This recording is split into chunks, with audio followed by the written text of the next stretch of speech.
The day started like any other day on Earth. The sky was blue. The cities were loud.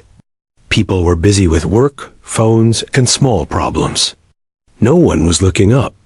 No one was ready. High above the planet, far beyond clouds and satellites, something was breaking. A dark shape appeared in space. It was not smooth. It was not calm. It was burning. The object came fast. Too fast. Satellites detected it first. Red alerts flashed across screens in control rooms around the world. Scientists stared at data they did not understand. The object was huge. Bigger than any human ship. Bigger than fear itself. It was falling. At first, people thought it was a meteor. Then they thought it was a weapon. News channels broke into live reports. Social media exploded with fear. The object entered Earth's atmosphere. The sky changed color. Fire wrapped around the falling ship. The air screamed. Windows shook. Birds fell silent. Millions of people stopped and looked up at the same time. Something was wrong.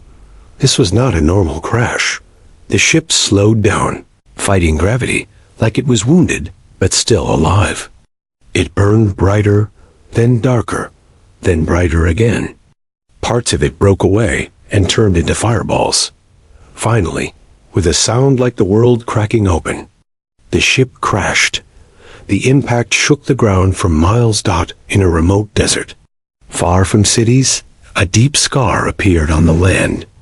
Smoke rose into the sky like a black tower. The heat could be felt from far away. Then, silence. No explosion followed. No attack. No second ship. Just silence. Military forces arrived within minutes. Jets flew low. Drones circled the crash site. Soldiers formed lines, weapons ready, hearts racing. Inside the broken ship, something moved. The hull was torn open like metal paper. Strange lights flickered inside. The air around it felt heavy, unnatural. Then a signal was sent, not to weapons, not to machines. It was sent to every screen on Earth. Phones, TVs, computers, all turned black for a moment. Then a single image appeared. A figure. Tall, thin, skin pale like stone. Eyes large and dark, filled with fear. The being stood behind broken glass, shaking. Its voice was weak, but clear. We do not come to fight, it said. The world froze. The voice continued. This landing was not planned. Our ship is dying. Our people are dying. The being looked away, as if listening to something unseen. Then it looked back. They are close. No one understood who they were, but fear spread like fire. The alien spoke again, slower this time. Our world is gone. Burned, broken. We ran. We hid. We jumped through space with no path, no home. Its voice cracked. We did not choose your world. We only fell into it. In military rooms, leaders argued. Some shouted for attacks. Some demanded silence. Fingers hovered over buttons that could change history. The alien raised one shaking hand. Please, it said. We are not soldiers. We are families, children, elders. The image flickered. We have one request. The room grew quiet. Do not send us back. Then the alien's eyes widened in fear. It turned its head sharply. They found us. The signal cut. Across the planet, people sat in silence. No cheering. No screaming. Just the sound of breathing. Then radar screens lit up again.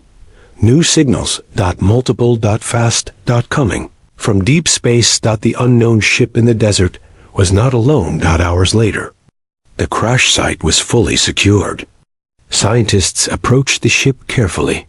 Soldiers stood ready. The air still felt wrong. A small door opened on the side of the alien ship. Slowly, figures stepped out. They were weak, injured. Some carried others. Some collapsed on the ground, too tired to stand.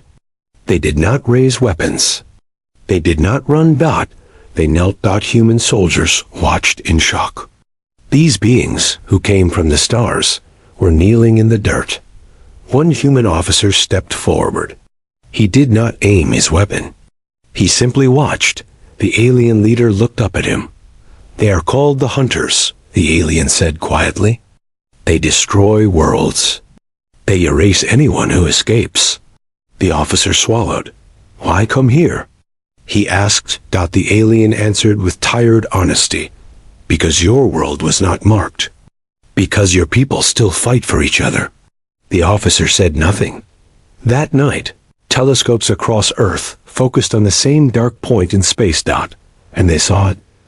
A fleet. Not one ship. Not two. Hundreds. Massive shapes moving together like a storm. Cold. Silent. Patient. A message followed soon after. Not a voice, just words. Burned into every screen on Earth. Return the runaways. Or share their fate. In homes, families held each other. In cities, lights stayed on all night. Leaders met behind closed doors. Fear sat heavy on every decision. The alien refugees were placed under guard. Some humans wanted them gone. Some wanted them studied. Some wanted them protected. No one agreed. Inside a simple room near the crash site, the alien leader sat alone. The being looked at its reflection in the glass. "We never wanted this," it whispered. Far above Earth. The hunter fleet slowed. They were close now. Earth had a choice to make, and it did not know yet that this choice would change the galaxy forever. Earth did not sleep that night. Lights stayed on in every city. News channels repeated the same images again and again. The broken alien ship, the kneeling refugees, and the message from the hunters. People argued in homes, online, and in the streets. "They will bring war," some said. "They are already here," others replied. Fear was louder than reason. At the military base near the crash site, the alien refugees were placed inside large shelters. The structures were simple. Metal walls, bright lights, armed guards outside every door. The aliens did not complain. They sat quietly. Some treated the wounded. Some held their children close. Their eyes moved at every sound, every step, every human voice. They were guests, but they felt like prisoners. Inside one shelter, the alien leader sat with its hands folded. Its name, in its own language, meant last voice. On its world, it had been a teacher, not a soldier, not a ruler. Now it carried the weight of its people's survival. A human woman entered the room.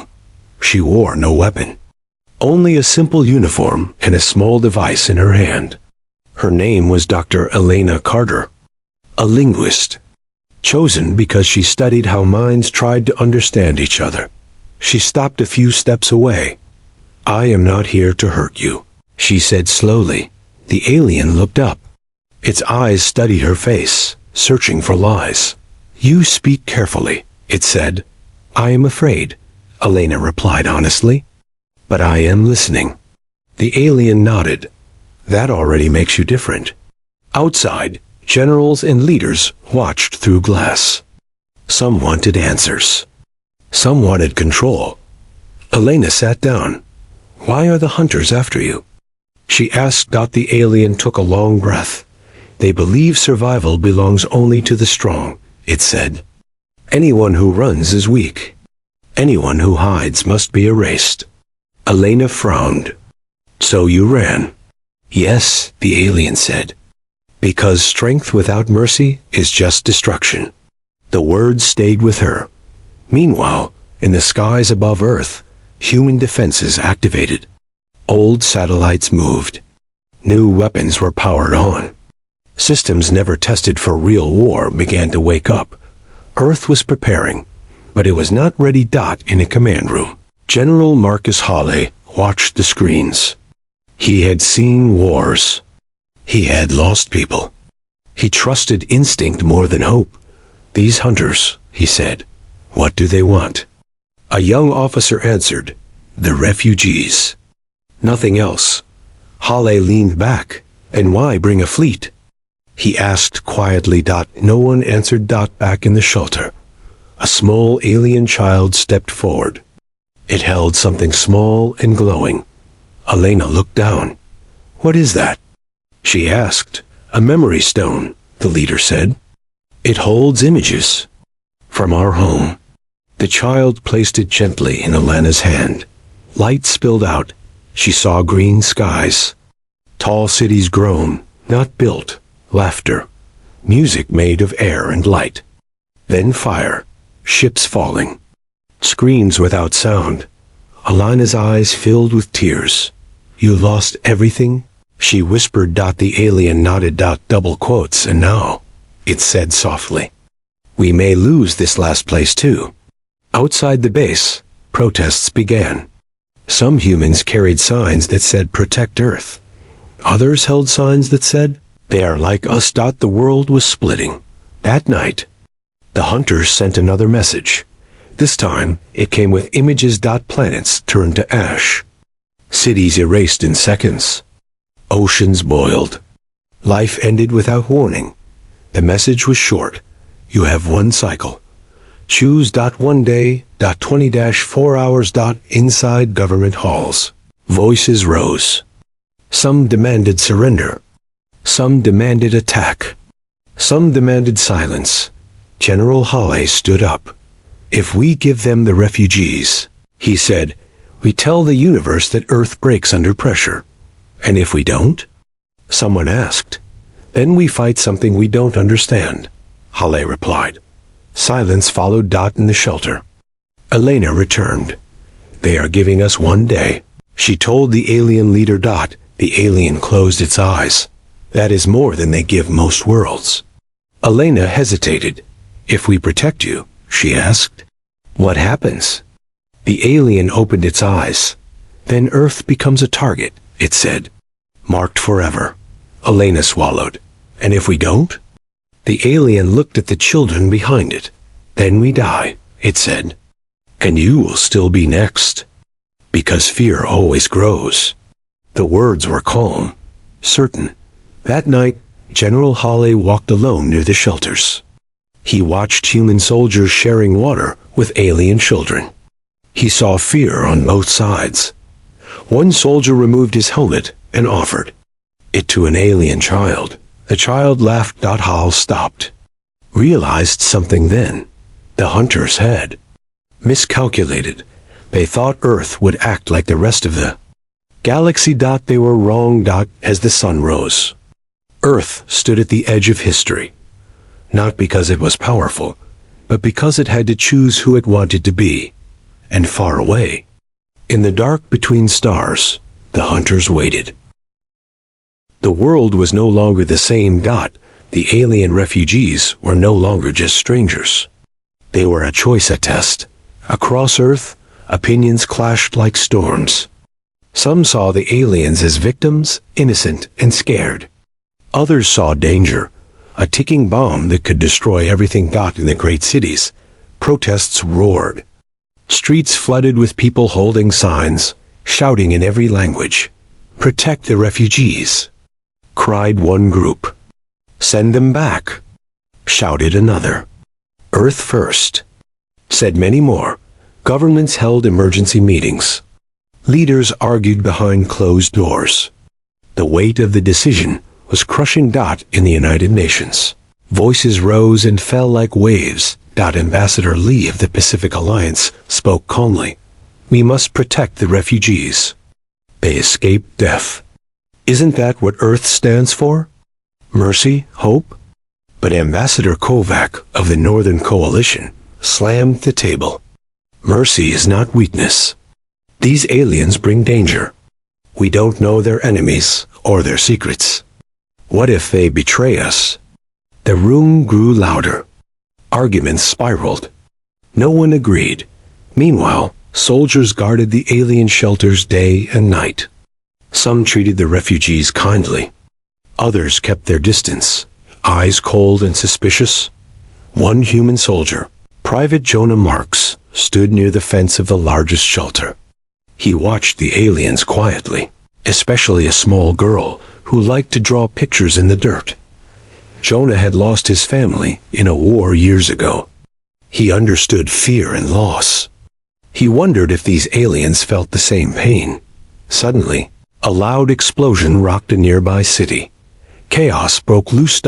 No one knew who was responsible. Some blamed anti-alien groups. Others blamed extremists who wanted to force the refugees out by violence. The government declared a state of emergency. Curfews were set. Military checkpoints appeared overnight. In the crisis center, General Marcus Hale's face was tired but determined. "We cannot let fear destroy us," he said. "But we must be ready for war." He pointed at a large screen, showing the hunter fleet advancing slowly toward the solar system. "They come for the refugees," he said, "and they will not stop." But not everyone was ready to fight. Dr. Elena Carter met with political leaders, pleading for calm and understanding. "We don't know what the hunters want," she said softly. "But Earth can be more than a battlefield. We can be protectors." A young politician named Senator Maya Ramirez nodded. "Then we must unite. If Earth stands divided, we lose before the fight begins." But unity was hard to find. Inside the shelters, the alien refugees whispered about their past. Some wanted to hide forever. Some wanted to fight. The alien leader, Last Voice, gathered the strongest among them. "We must prepare," Last Voice said. "But not only with weapons. With trust." Trust. A simple word, but heavy as stone. Back in the cities, the protests grew violent. Police clashed with angry crowds. Fires burned. People screamed. The world seemed to be tearing apart. And in the shadows, a secret group worked. They called themselves the Purifiers. They believed aliens had no place on Earth. Their goal was simple: remove all refugees. By any means. One night, they attacked a shelter with explosives. The world watched in horror as flames rose. And screams filled the air. The attack changed everything. For the first time, humanity saw the true cost of division. General Hale ordered full protection for all refugees. No one would be left vulnerable again. But the Purifiers did not stop. They spread fear through whispers and lies. "They are spies," they said. "They bring disease. They want to take our land." These lies took root in some hearts. Private Jonah saw it in the eyes of his fellow soldiers. Some looked at the aliens with hate, not hope. He felt torn. One day, the small girl who drew pictures in the dirt approached him. She handed him a simple drawing, two hands reaching for each other, one human, one alien. "No war," she said quietly. Jonah nodded. No war. But outside the walls, war was coming. The hunter fleet had arrived at the edge of the solar system. Massive ships blocked the stars. They sent a new message: surrender the refugees or Earth will burn. World held its breath. In the council chambers, leaders argued again. Some wanted to surrender to save lives. Others wanted to fight for freedom. Senator Ramirez stood, her voice strong. "If we surrender," she said, "we lose not only these refugees, but our own spirit." Earth was built on courage, on standing up to the impossible. General Hale agreed. "We fight, not because we want war, because we choose to protect." The decision was made. Earth would stand as one. That unity was fragile. In secret, some countries prepared to betray the refugees. They hoped to save themselves by handing over the aliens. Last Voice knew this. He sent a message to Earth's leaders. "We are not weapons. We are not threats. We ask only for safety. But if you choose to betray us, we will fight beside you. We are not helpless." His words echoed in many minds. A human scientist, Dr. Elena Carter, whispered to herself, "We are stronger together." Outside, the refugees prepared quietly. They cleaned their broken ships. They shared stories of their lost home. They learned Earth's languages and customs. Human children met alien children. They played under Earth's sun. Forgetting the fear for a moment, the world waited. For the first battle, for the choice that would change everything. And far away, among the cold stars, the hunters watched. They did not expect Earth to stand so tall. They did not understand the power of hope. The silence in space was breaking. Far beyond Earth's blue sky, a dark storm was moving closer. It was not just a fleet. It was a shadow sweeping across the stars. The hunters. No one on Earth had seen anything like them before. Their ships were huge, black, and sharp like giant knives cutting through space. They moved in perfect formation, silent but deadly. Inside the command ship of the hunters, a cold voice echoed, "Prepare for the final strike." It said. There was no mercy in that voice. Only orders. The hunters were not just chasing refugees. They were erasing hope. On Earth, alarms screamed. The military activated all defenses. Radar screens showed hundreds of ships entering the solar system, blocking the sun's light. General Marcus Hall stood at the center of the command room. His eyes were hard, his jaw tight. "They want to destroy us," he said. But Earth was not ready for war. Ships in orbit were old, weapons untested, soldiers tired from years of peace. The world held its breath. Below, the alien refugees looked up at the sky. Some prayed. Some prepared. Last, voice gathered his people. "We face our end," he said softly. "But Earth has chosen to stand with us. That is hope." A young alien warrior named Vera stepped forward. Her eyes burned with fierce light. "We will fight," she said. "For our children. For Earth." The battle began without warning. Hunter ships fired powerful beams. They cut through satellites and weapons like paper. Space shook with explosions. Human ships responded with courage, but little effect. Many were lost. On Earth, cities watched in horror as the sky filled with flashes of light and thunder. But humanity's spirit did not break. Private Jonah Marks, now assigned to a rapid response unit, flew his fighter through the chaos. His hands shook, but his heart burned with determination. "We fight for Earth," he said through the radio. He saw an alien ship under attack, without orders. Jonah moved between the enemy and the refugees. His fighter took hits, but he held the line. On the ground, soldiers and refugees worked side by side. They repaired equipment, treated wounds, shared supplies. Fear became fuel for strength. In the command room, General Hale spoke to world leaders. "We cannot win with weapons alone," he said. "We must use our minds, our will." A team of scientists and alien engineers worked together to create new defenses using alien technology and human innovation. Slowly, Earth fought back. Hunter ships slowed, confused by the new weapons and tactics. The refugees' stories of survival inspired humans. They were not weak. They were warriors in their own right. One night, as stars burned overhead, a broadcast went out across Earth. Last Voice's image appeared on every screen. "We are not enemies," he said. "We are your shield, your family." He spoke of trust, of courage, of hope. The message spread like wildfire.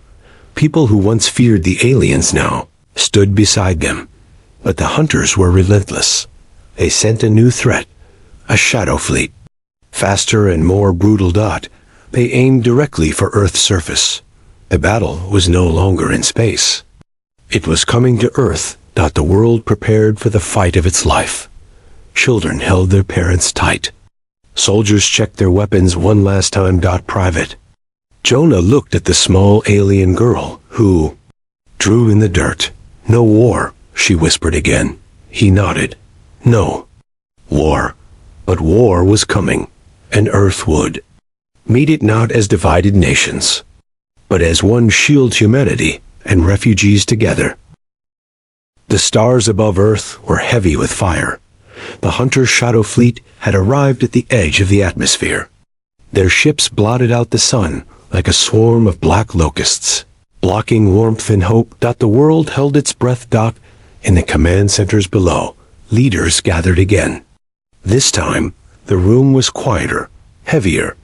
General Marcus Hall stood before the council, his face worn but determined. "We face the greatest danger in history," he said. "But Earth will not bow." Ambassador Lee nodded. "We promised protection. Now we must keep it." But not everyone agreed. Voices from different nations rose, filled with fear and doubt. "What if we lose everything?" asked one delegate.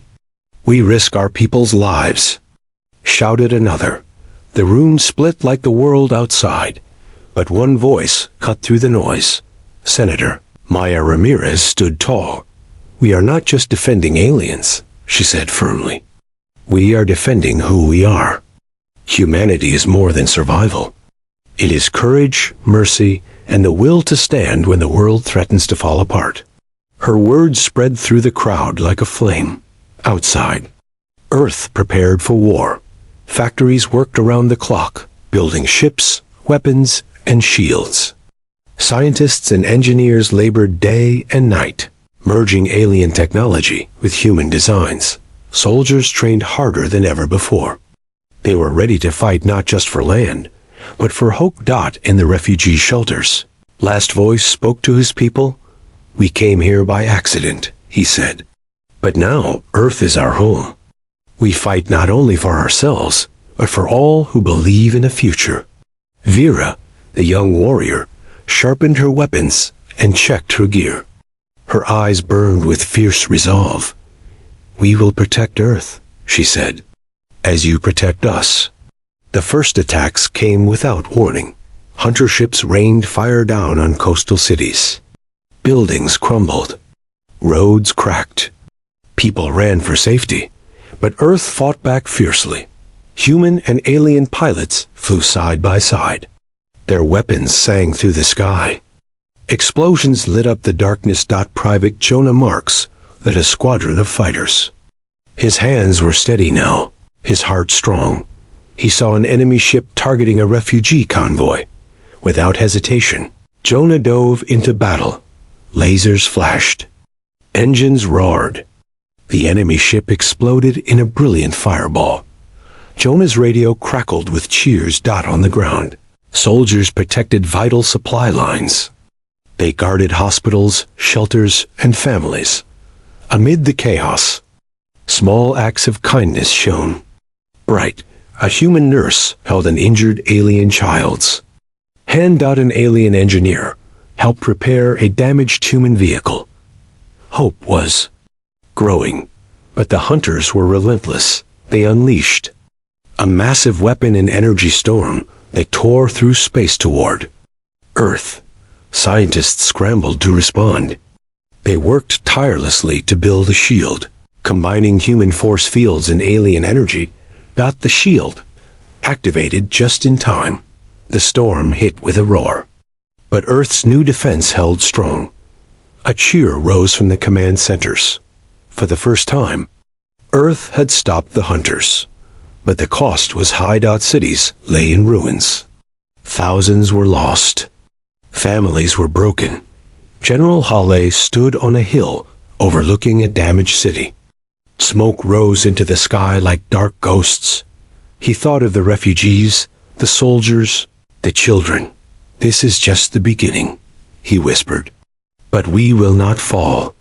Back in the shelters, Last Voice looked at the stars through a cracked window. "We fought for survival before," he said. "Now we fight for something more." Vera joined him. "We are more than survivors," she said. "We are warriors." Together, human and alien stood united. Earth had chosen its path. It would be the shield, the protector. The hope for all. And far beyond. In the dark, cold space, the Hunters watched. They knew Earth was no ordinary world.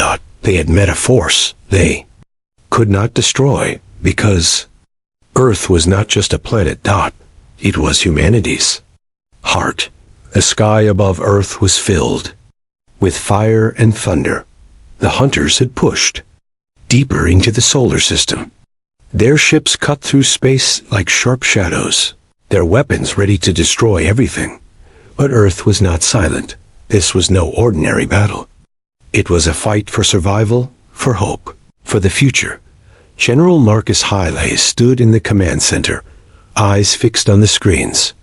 "Prepare all units," he said. "We fight not just with weapons, but with heart and mind." Down on the ground, scientists and engineers worked side by side with alien experts. They combined human technology with alien knowledge. The result was something no one expected: new weapons, faster ships, and shields stronger than before. Private Jonah Marks checked his fighter one last time. His hands were steady, his mind clear. "This is our moment," he said softly. The battle began at dawn. Hunter ships launched their first attack. Bright beams cut through the darkness, destroying satellites and ships. But Earth's new defenses held. Alien warriors and human pilots flew together in perfect harmony. They moved as one force, covering each other's backs. Vera led a squadron of alien fighters. Her eyes burned with fierce determination. "We fight for Earth," she shouted. "For all our homes." The hunters were shocked. They expected fear, they expected chaos, but Earth fought back with courage and cleverness. Jonah's fighter dodged a blast and fired a precise shot. The enemy ship exploded in flames. Around him, other pilots fought bravely. In space, the battle raged like a storm. Ships exploded. Lasers crossed the void. Silence was broken by the roar of engines and the crackle of weapons. On Earth, people watched the sky. They held their breath and hoped. Inside a refugee shelter, Last Voice and Alana Carter watched the battle on a small screen. "This is more than a fight," Alana said. "It's a story of trust, of two worlds joining as one." Last Voice nodded. "We are stronger together." But the hunters were dangerous. They sent a new weapon, a massive ship carrying a super weapon that could destroy entire cities with one blast. General Halle made a decision. "We must stop it." Jonah and Vera volunteered to lead the attack. Their small squadron raced toward the giant ship, dodging enemy fire. The battle was fierce. Lasers cut through the air. Fighters exploded. Jonah's fighter took a hit, but kept flying.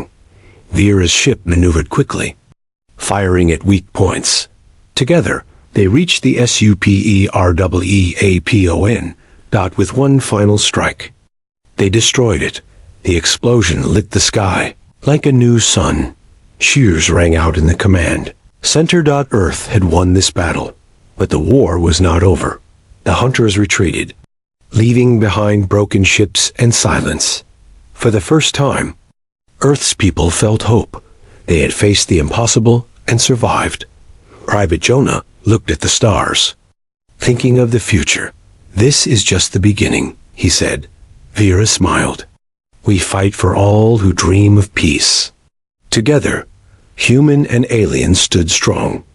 Earth had shown the galaxy its true power. It was not the strongest by weapons. It was the strongest by heart. The battle had shaken the stars. The hunters had retreated. But the war was far from over. In the quiet moments between fights, a truth began to shine through the darkness.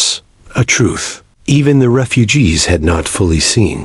The humans were different, not stronger in technology, not faster in ships. But stronger in spirit. The alien refugees watched with awe as humans refused to give up. Private Jonah Marks had become more than a soldier. He was a symbol, a reminder of what Earth stood for. One evening, near a small campfire inside a ruined city, Jonah sat with Vera and a few alien warriors. They shared stories of loss, hope, and fear. Vera asked, "Why do you keep fighting? Even when it seems hopeless?" Jonah looked at the flames. "Because giving up means everything is lost," he said. "We fight for those who cannot." The aliens nodded, understanding slowly dawning. But the hunters had seen this too. They had faced many worlds. Many species. Most broke under pressure. Most surrendered when fear grew. But humans were different. They fought with madness, with love, with rage. They fought not just for survival, but for each other. The hunters whispered stories among themselves. "They are unpredictable," they said. "They fight like storms, wild, fierce, and unstoppable." The refugees felt a strange pride. "We thought we were alone," Last Voice said quietly. "But Earth has taught us strength we never knew." The battle for Earth became more than a fight for land. It was a fight for identity, for the right to exist without fear. One day, a hunter ship was captured by human forces. Inside, soldiers found records. Files, revealing the true reason the hunters hunted. Refugees. It was not just about power. It was fear. Fear of change, fear of mercy, fear of a universe where kindness was stronger than weapons. General Halle read the files carefully. "This war is about more than us," he said. "It's about what kind of future we want." Elena Carter spoke to a crowd gathered in a damaged city square. "We stand at a crossroads," she said. "We can choose fear or hope. We can be the shield or the sword." The crowd cheered. Children played in the rubble. Aliens and humans built new homes side by side. Private Jonah and Vera trained new fighters, teaching not just how to fight, but why. One night, under the stars, Jonah said, "We don't just fight because we must. We fight because we believe." Vera smiled. "That is why we fear humans. Because humans do not just survive. They rise, they protect, they love fiercely." The hunters realized Earth was no easy target. It was a place where hope lived. A place where humanity was more than a name. It was a force, a shield, a promise. The war had finally come to an end. But its shadows lingered like a heavy fog over Earth. For months, the planet had been battered by the ruthless hunters, a fleet of destruction that darkened the skies and shattered lives. The world's cities had trembled under endless waves of attack, and millions of souls had been lost. Now, with the hunters' fleet retreating beyond the edges of the solar system, Earth was left wounded but unbroken.